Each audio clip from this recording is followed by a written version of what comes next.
Hi, my name is Thomas Bailey, and I'm Black. I've been in the relocation space for a little over 12 years. During that time on LinkedIn, I've done an interview series where I interviewed leaders from the industry.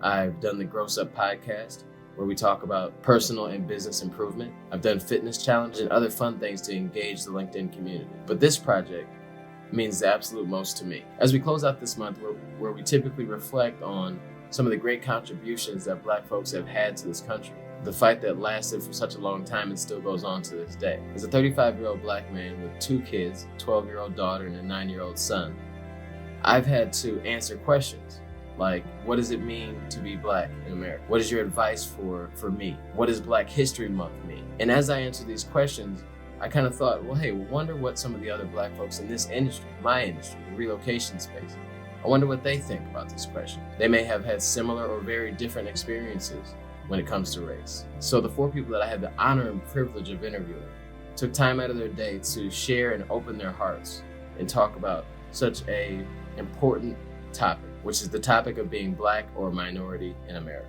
One thing I noticed was that even though we're all tied to the Black community in some way, shape, or form, we all have different life experience, which shapes our values and our outlook on this country, business, and life in general. I'm Elena Anderson DeLay, and I am the co-founder, lead strategist with Addy Solutions. I've been in the mobility space for nearly 15 years now. Well, I'm Chuck White. I'm the president of the International Association of Movers. 26, 27, I don't know. It's crazy. I can't believe I'm in this industry that long. I'm rounding up. I'm just going to say 37.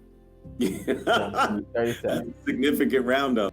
Well, my name is John Fernandez. I'm Executive Vice President for Global Mobility Solutions. I've been in the business for about 23 years. Prior to this, I worked with juvenile detention centers, and I'm ex-military as well. My name is Brenda Harrington. My company is Adaptive Leadership Strategies. I'm the founder and president of Adaptive Leadership Strategies. I have been affiliated with the relocation industry since the late 80s, early 90s, actually. Mm-hmm. So coming up on 30 years, 25 to 30 years. Well, I'm a little bit ambivalent. The fact that we have to separate out Black history and have a month designated for it, I think it speaks volumes about America and maybe where we are. Black history is U.S. history, and we are part of, an integral part of, we being African Americans, of the history of this United States and of how successful this particular project, I'll call it, has been. And without African Americans participating in and being an integral part of, America would not be what it is today. So, the fact that we have to set aside a month to educate all Americans on what the accomplishments and the impact of African American in the history of this country is a little bit disarming, alarming, however you want to put it. We all need to know about the history of this country and all of the different aspects and peoples that make it up. So. I get the reason why they started it, but at this point, it just, when you think about it, it does kind of feel like, okay, thank you for February. Shortest cold month of the year. It is a great opportunity to reflect on the shoulders that I stand on, and it's something that has always had a significant meaning throughout my life, but definitely as a professional, and now that I'm a business owner, it has a significant meaning that things have not always been easy, and being able to get established as a company and as a professional, I really look to those who went before me as inspiration. And I look to my family as inspiration, especially my mother, where she frequently compares notes to what she encountered in her career. And I just consider it a blessing. And it's a great time in the year. I think Black History is all year, but particularly in this month, to really make it intentional to reflect on the progress. As someone who grew up during the civil rights movement, it's a time to reflect on all the things that African Americans have done to build, develop, and nurture this country. But for me, at this point, having lived through some of the things that we hear so much about now as historical events, I think it's a great time for younger generations to learn about the less conspicuous parts of our history and to really be exposed to things beyond what I'll call the low-hanging fruit. We hear a lot about slavery. We hear a fair amount about Dr. Martin Luther King, which is all relevant, but there's just so much beyond that. And so it's a time to really bring that forward and for people to expand their knowledge.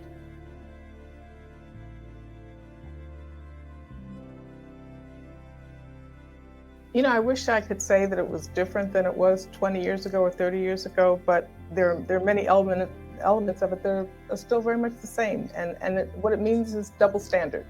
I think it's important to, maintain a degree of situational awareness, if you will, so that you're always aware or mindful of what might be at play.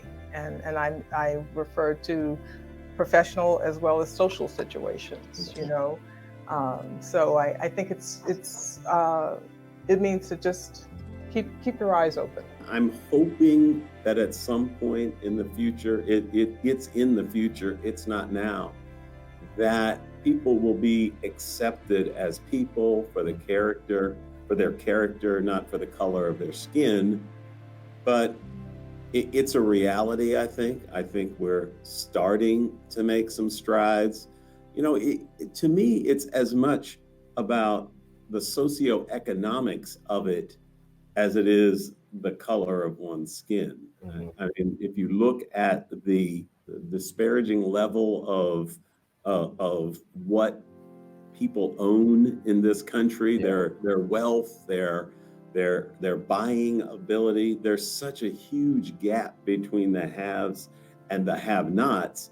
And unfortunately, the disparity between minority groups, particularly African Americans, and other groups is so huge, and it is so marked for people of color. To be Black in America means that you're American and you're part of the fabric of the country.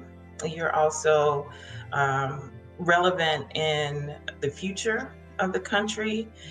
And due to some unfortunate recent events, there has been a highlighted exposure of that, just really understanding that when it comes to equality and access, that hasn't always been the case. And now there is an awareness. So this is an election year. This is also a census year. So being counted, being seen is of great importance. And it's one thing to be a minority within this country, but to be visible and to be present is now part of our narrative. For me, it means possibilities. If you think back 50 years ago, where we were as a country, for African Americans in particular, and the struggle that we had to go to, and now you fast forward to today, where we've had our first Black president. That's incredible. And I'm excited for my children and my grandchildren because possibilities are out there. If you think about it, 25, 30 years from now, the minority will become the majority. And that's incredible. Think about that. Non-whites are now the majority, but if you think about how we progressed in 4 states today, we have minorities that are actually the majority. So I suspect that that's going to continue to grow, and statistics show that. So I'm really excited about the future and the possibilities for young people such as yourself, my grandchildren, and my adult children.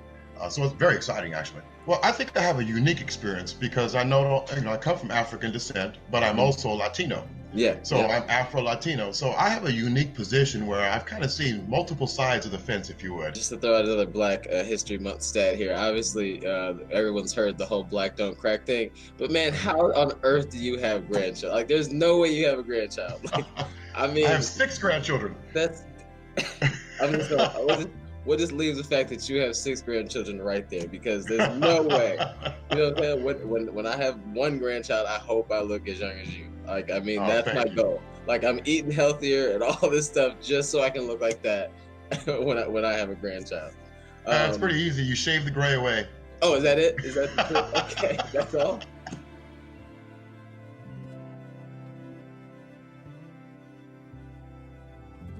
I don't want to start there necessarily. I'll give you a little bit of my background. Yeah. I was part of a military family. My father was an officer, lieutenant colonel, retired in the U.S. Army. And so I was always part of a fairly diverse community, always lived in a fairly diverse community, and never really thought much about the fact that I was different from anyone based on the color of my skin. So, when I got into this industry, it's interesting. I had been a high school teacher before that. And Okay. I said, all right. You'd be the cool teacher. I can see that. Well, I was a teacher. I don't know if I was a cool teacher, but I, it was something I really enjoyed, but I was looking for something different. And I moved because my father was friends with a gentleman through our church, moved in to help him with the evolution of a new company in the moving and storage industry that he was starting. And to be honest with you, I never really thought about my color being any kind of a barrier. And I think that had a lot to do with my upbringing, just because my father was pretty successful and he was a very intelligent man. And thus I had a pretty solid self-image, I could walk into a room and it really didn't matter the color of the people, how diversified the group was. I really felt like it was my job to take ownership of the room and project myself as a positive individual and someone who had something to bring to the table. Yeah.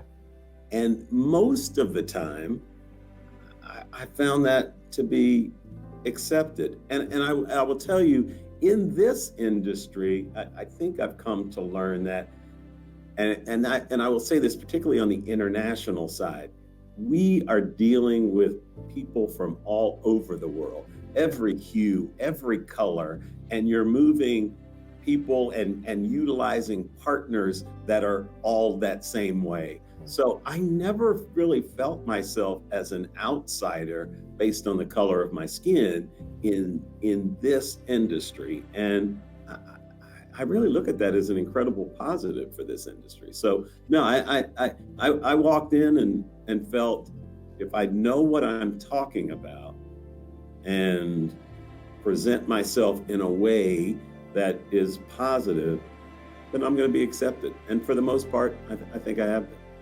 Yeah, I mean, I'm nodding my head over here because I wasn't part of a military family, but in the area I grew up in outside of Detroit was very diverse. So I grew up with 3 or 4 main, probably the main groups of 3 or 4 different races, pretty much, or nationalities in the school that were fairly predominant, and it was pretty balanced. So growing up, I mean, I had friends of all, it didn't matter. It just is what it is. As long as you're a cool guy, you're good to go.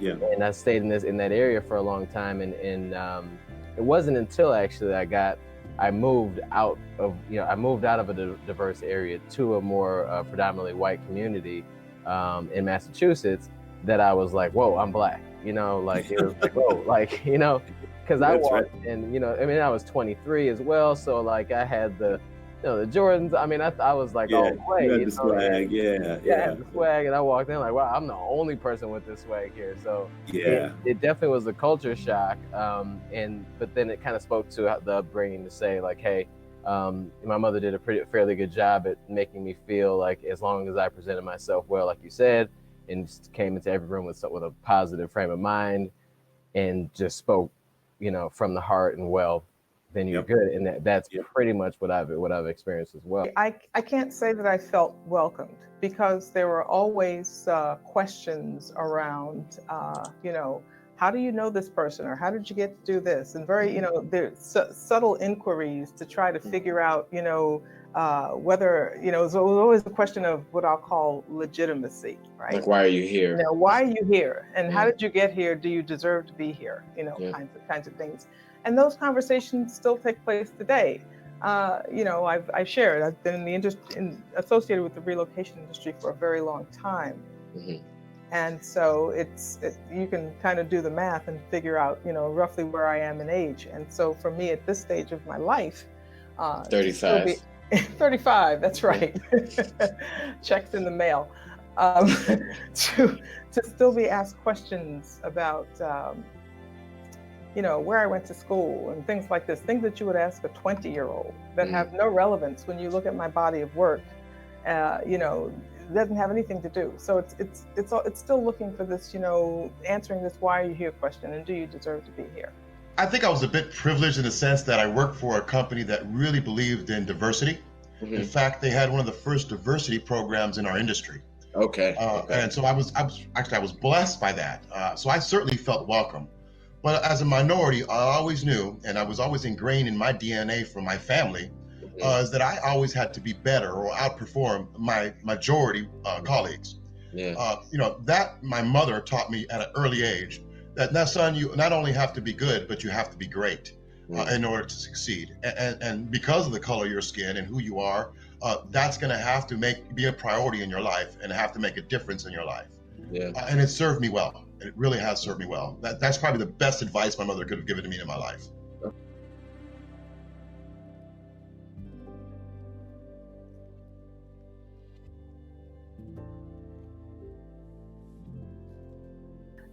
That situational awareness. I don't think that you can ever assume that or expect that you will be evaluated or viewed the same as your white counterpart. Mm-hmm. At some point, even, I know lots of people, Black minorities who have risen to very, very high levels in organizations. Mm-hmm. And there is a perception of acceptance. I've made it, okay? But the reality is we never really make it. And you don't know, it's not an if, but it's a when you come to the realization, through an event or a situation, that you really still have one foot outside. There's never 100% acceptance. And so I think that you have to be prepared for that, because it can be very hurtful when you feel that you are a part of a team or a group, or whatever it is, and that one situation comes up when you realize, it's, one of these things is not like the other. And I think, being able to adapt to different cultures, different situations is really a skill set that I think every minority needs to master, including yourself.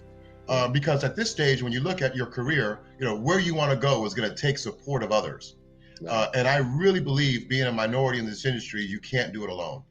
You need the help, whether it's mentoring and attaching yourself to leaders that are significant in your industry, or if it's doing extra learning, picking up a book. I read one book a month, just to make sure that I stay on top of things and keep myself well educated. So I think we have a responsibility as a people and as Americans to kind of understand that we can't do it alone.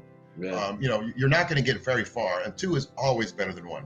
You read a book a month, each month. What type of book do you lean towards? Well, of course, I'm always looking at business, right? Right. I'm always trying to find ways to kind of innovate and create, but also change management. So it's all about self-improvement. And if I can improve myself, then I can improve my team. And we all win in that regard. Well, I think educating yourself is probably number one. I think, and speaking from a position of knowledge, carrying yourself with confidence, with a smile on your face and ready to engage, ready to listen, but ready to put forth your opinions in a way that you're articulating those positions and having people understand that you are someone to be reckoned with. I mean, I think some of it has to do with confidence in oneself and how you project. And if there is a feeling, and sometimes I see this in our community, in that people almost don't value themselves enough. And if they don't value themselves enough, how will others do that? And when I said education, I don't necessarily mean formal education. Right. Yeah. You know, some of the most intelligent people and the most confident people that I know of aren't necessarily those that have the most degrees. Mm-hmm. Those that have read, who have educated themselves through listening, through multiple media. Hone your craft and get to glean as much information as possible. And I would immediately try to make connections with you and make introductions and continue to share your story to as many people as possible. Get around people that have your answer. You're either going to be an asset or a liability, meaning you lied about your ability. And so, and I don't know if you remember me telling you that. I do remember that. And I was like, I think that's why I liked you. I was like, okay, yep, I'm picking up what you're putting down, man. I am. Yeah. The next one is, make time for continuous learning. I told you earlier, I read a book a month. I want to become the subject matter expert for all aspects of my industry. So whether it's household goods, I want to be able to speak intelligently and speak as a subject matter expert for that discipline. Corporate housing and so on, and all these different disciplines in my organization and services we offer. If I'm not the SME, I need to be.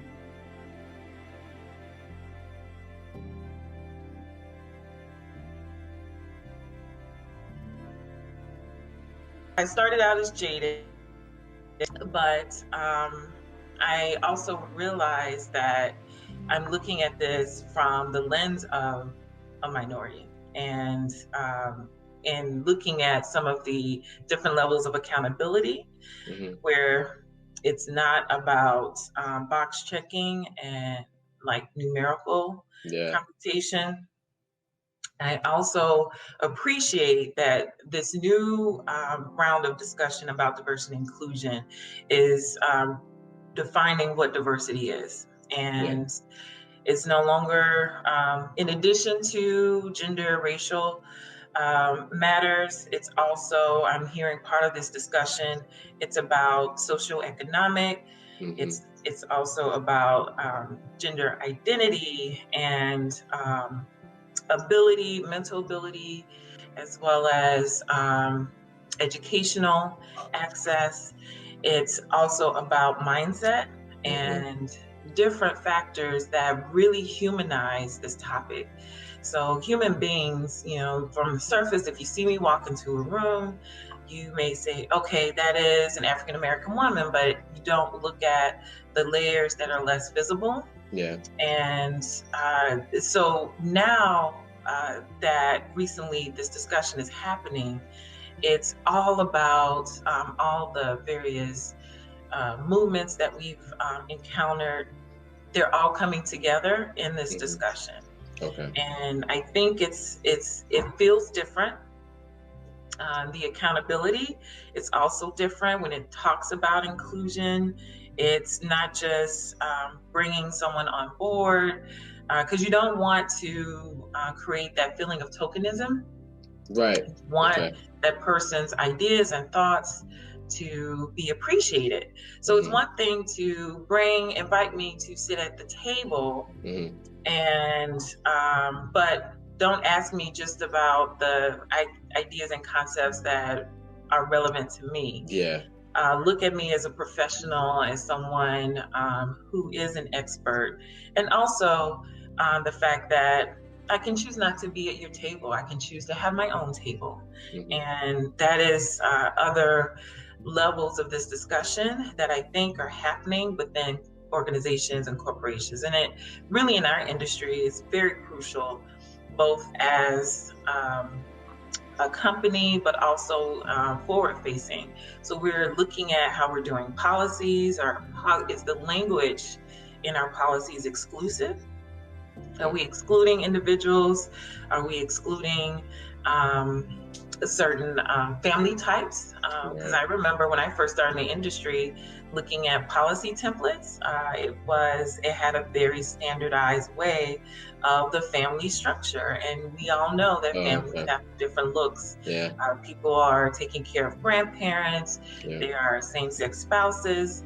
So what does that mean when it comes to how you administer what you're doing within an organization? And how do you account for that? Sometimes federal laws, whether it's the US or in another country, aren't in alignment with this discussion.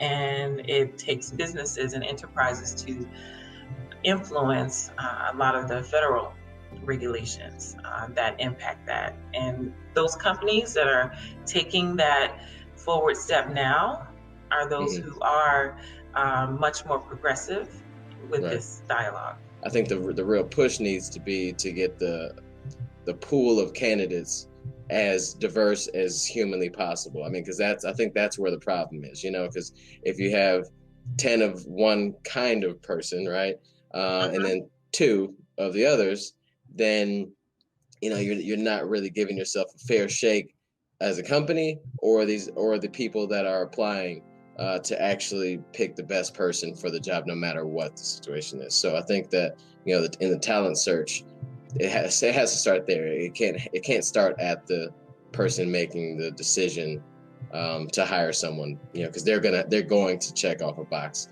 in their mind somewhere to say, okay, well, this is a plus, for this person because they're this or that, And I think that it needs to start before it even gets to that point, so it can be as inclusive as possible. I just had a board of directors meeting, and sitting at the table, I looked around as the only African American there, and then we had one woman in this group, and I talked about the need for diversity, and more so to ensure that we are representing the people that are part of our organization. I mean, the International Association of Movers, has members in 170 countries. Well, again, we're headquartered in the US, but again, we're not bringing the flavor of our organization to our leadership. And so I've challenged them and myself to be able to say, how can we better bring representation to our board of directors, our leadership group, to ensure that we represent the membership that IAM purports to represent. And I'll be waiting for my my email. Your invite to the board.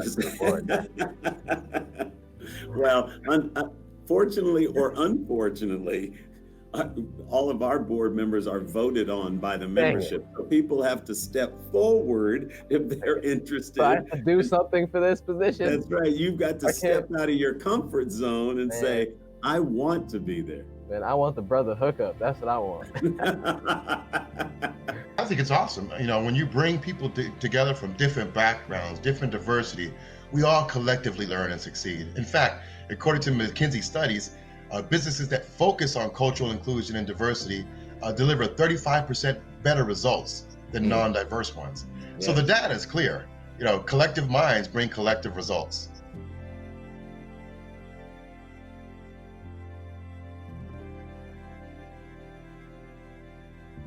I'm going to say cross the finish line. And what I mean by that is, I think it's great that your sales force and your customer service team and your account managers, whatever, are more reflective of your client base. Okay. But, you know, it seems to be a numbers game. Okay, well, we've got 3 now. So, you know, isn't that enough? You know, and so, you know, it's if you just, you know, kind of put blinders on for a minute and really look at apples to apples, qualifications, you know, experience, competency, and the things that really matter, and stop making it a numbers game, because it seems like, you know, once there are, you know, 1 or 2 Black, African American, you know, associates or colleagues in positions, then it's enough. They feel like they've done it, and the focus shouldn't be there. It can be very simple, and that is just having conversations, having a safe space for candid conversations about not just practical things like where should we go with our strategic plan, but if there's an event that has an emotional response, you know, if there's a riot somewhere, if there is a murder, allow spaces for people to just talk and have a conversation and talk from the heart and not talk from their role. And you'll find out that, you know, if you're a director or vice president, you feel as if your role and your title hides your identity in a way, or feel that you have to put on a strong face. But culture takes time. It took time to get established, and it's going to take time to get reworked and redone. And I see the first mistakes with organizations with rushing cultural change. And they try to say, okay, by the end of the fiscal year, we would have done these 3 events and had 2 lunch talks, and our culture has changed. And 6 ping pong tables. It doesn't happen like that. It's a long game, and so you have to find out this is the vision where we would like our company to be, and having candid conversations where something as simple as what does your application look like? That was a blind spot I discovered in working with the organization on their applicant processing, in that it was very binary. And so when you have only 2 checkboxes here, then that really implies that, you know, if you do not identify in a binary way, then you are not accepted here, you're not included. And something as simple as how you do a web form or an application and send those subtle messages. So even when you're in a rush to do a mechanical change, make sure that you send it around to as many people as possible, kind of have that transparency. And also, so it takes time. So you won't be able to just type it in real quickly, but it's going to take a few extra days to make sure that everyone sees it and has a conversation about it.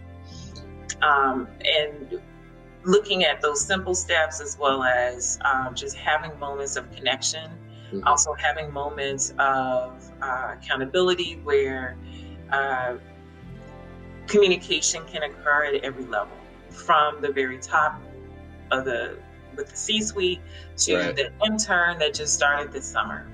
And you'll be amazed at the feedback you receive from both long-term employees as well as employees who just started, and even your contractors that are there, your vendors, if you outsource your security guard, you know, everyone is part of the community and everyone is part of the dialogue, and really facilitating that 360 way of receiving feedback is the ground as well. It's just the foundation of getting things started.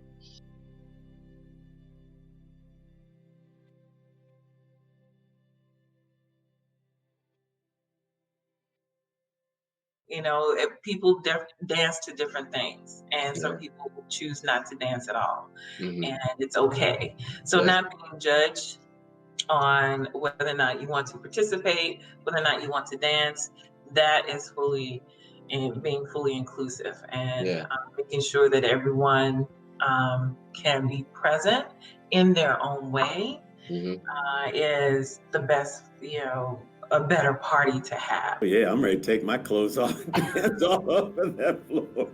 Yeah, it comes back to some of the things we've been talking about. It's, taking ownership, have the confidence, show that you have the knowledge and get out there and start dancing. If you're going to willing to just take a spot and stand on the sidelines and watch and not be an active participant, then shame on you. Why would you be invited into the party? Why are you going to be thinking you should be out there dancing? You got to take hold of it. I think we, as a people, I think the evolution has been amazing in my own lifetime. Let me tell you, I went back and thought about this a little bit. So when I entered high school, I had just moved to the Washington, D.C. area. And that was, late 60s. And I went back and looked, and the county that I lived in had just integrated. We're talking about, in my lifetime, dealing with segregated schools and the like. And I will tell you, I walked into that school for the first time. I'd always been, as a military brat, part of an integrated system, at least in my lifetime. And I took that school over. I mean, they didn't know what had hit them. Like, who is this guy? And I was, I had a lot of things going for me, I think, in terms of, I was an athlete. And so that gave me some notoriety, but I really diversified my life. I played music. I was involved in so many activities at the school that, I just said, hey, you're going to accept me because I'm here. And,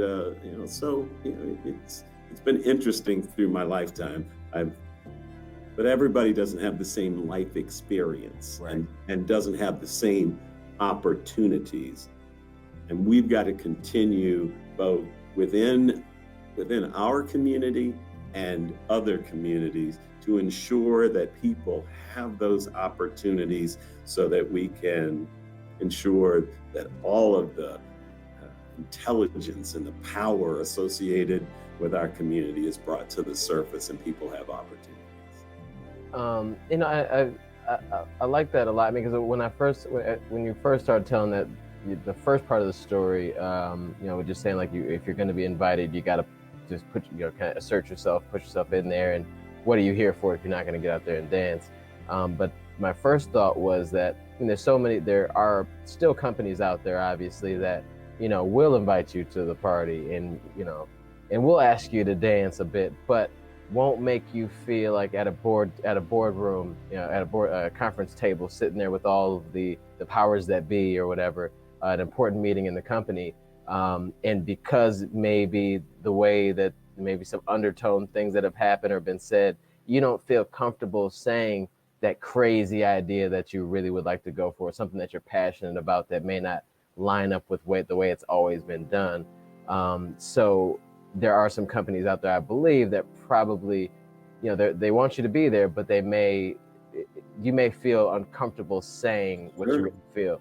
But then jumped into the next story, about, walking into a newly desegregated school. Yeah. Which, number one, like the fact that it's not that long ago, If I could say that to anything, I'm sorry to interrupt you, but if I could say anything to anyone, people think we have made such strides and that everything is still just, everything is equal now.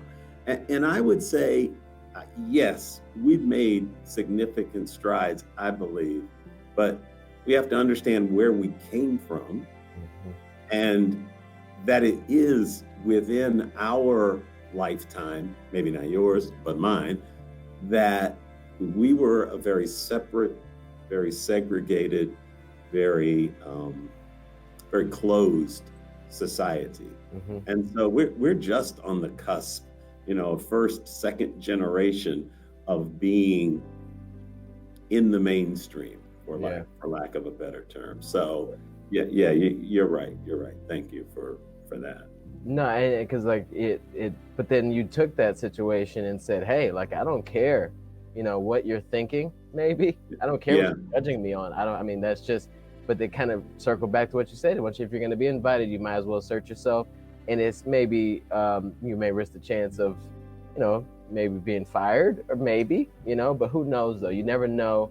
I think that it is, since it is so close, we've come a long way, but we still have a long way to go. And we didn't get to where we are because people felt like maybe somebody would judge them on this crazy idea. They said, I'm gonna push this, and if they don't accept it, maybe this isn't the place for me. Right. And that's easier said than done, but it's gonna take situations like that. That's when you find out if you're in or if you're out. Because what happens is, dance like nobody's watching. Okay, now you're assimilated to the point that you start to hear things and see things that you don't ever want to hear and you don't ever want to see or experience, right? Because I'm not one of them. I'm me. And so that's when other things emerge, and you begin to, there's a reveal of how people really feel. So to dance like nobody's watching. Okay, so you're in the room, you're having these conversations, and all of a sudden someone makes a derogatory statement about somebody that looks like you. Right. Okay, and so when you challenge it, or you try to peel it back, and even expressing the fact that it was offensive, that it's and really trying to kind of bring it back to center. And so, what does that have to do with whatever? I mean, it's just not so. And then you hear things, I've heard things like, oh, but you're different. I'm not different. I'm just as Black as the person you were talking about. Oh, yeah. Okay. Yeah. And so and this is what I mean about the situational awareness and the double standard. You never know when one of those shoes will drop. Yeah. Okay. And that is the blessing and the curse of reaching some of these higher levels in organizations that don't really get the real meaning behind diversity and inclusion, because you know it's coming. It's not an if, it's a when.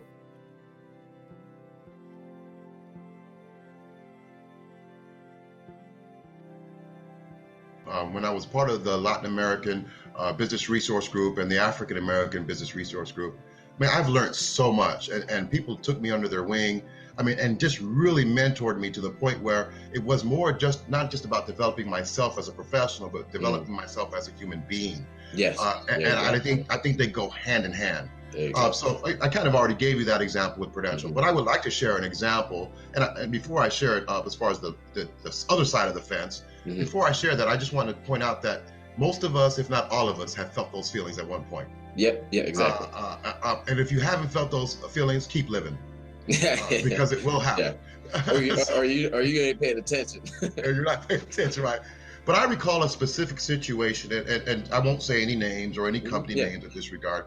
But I was told that I wasn't the right quote unquote cultural fit for this specific customer.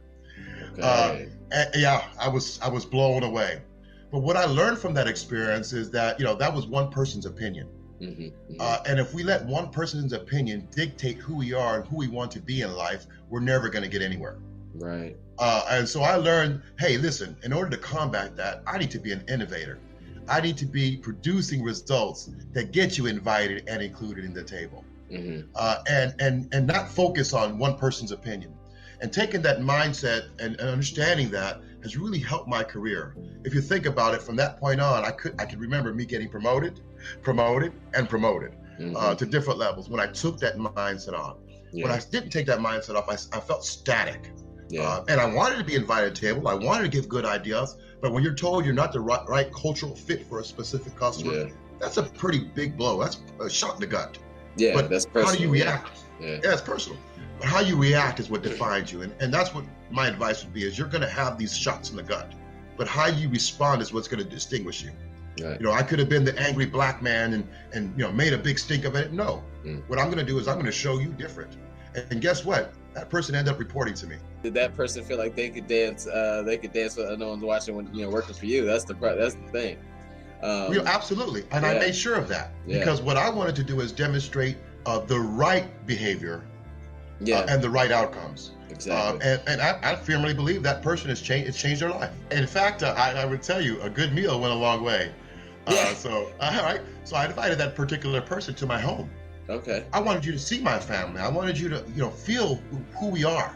Yeah. And partake in a meal you probably never tasted before. Right. And I think that opened up your doors and your heart to folks to really see who you are as a culture, as a person, that we're not street urchins or we're not uneducated people. We're just the same as you. We put our pants on with one leg at a time. Yeah.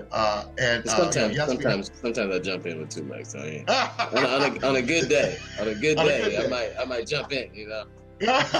Ultimately, it's about sharing culture, and you get more out of people when you get to know them as people, and not a stereotype or a label. I don't know why this comes to mind, but you heard the term, fail fast, right? Mm-hmm. I really am a person that likes to know. I like to know where I stand sooner rather than later. So let's just cut to the chase, right? Yeah. So first of all, I don't tend to feel uncomfortable or like I don't belong in general. So I'll show up fully and I'll participate and engage at a high level, and I really force the issue, if you will. So if a person or a group feels that I don't belong there, then they need to make me aware of that. Okay, that's kind of been my approach, and that's not everybody's, and I wouldn't recommend it for everybody. But I don't typically hold back because I feel like I don't belong. Having said that, I have certainly been in circumstances where I've been at the table as an executive, danced like nobody was looking, to use your metaphor, and just been subject to something, just completely blindsided, by circumstances and events, that I could not have foreseen. Yeah. Because at that point, I would have thought, okay, I made it. Sure. It's in my rearview mirror, right? I don't have to worry about this. Yeah. But because of the beliefs of others that certain things were, just a matter of historical significance, I'll say, they would bring things up and start talking about things that just had no place in the business conversation, that were hurtful, that really were very painful. Yeah. And so that's what I mean. You assimilate to the point that it's perceived, it's assumed that you're just like us, you're one of us. I am not. I was in a position where I could address it in a way that I felt comfortable addressing and stand, represent my own personal values. That's not everybody's story. So if you're supporting a family, if you have got to make difficult decisions, for your own livelihood and well-being, sometimes you have to just get through it, and that's difficult to do.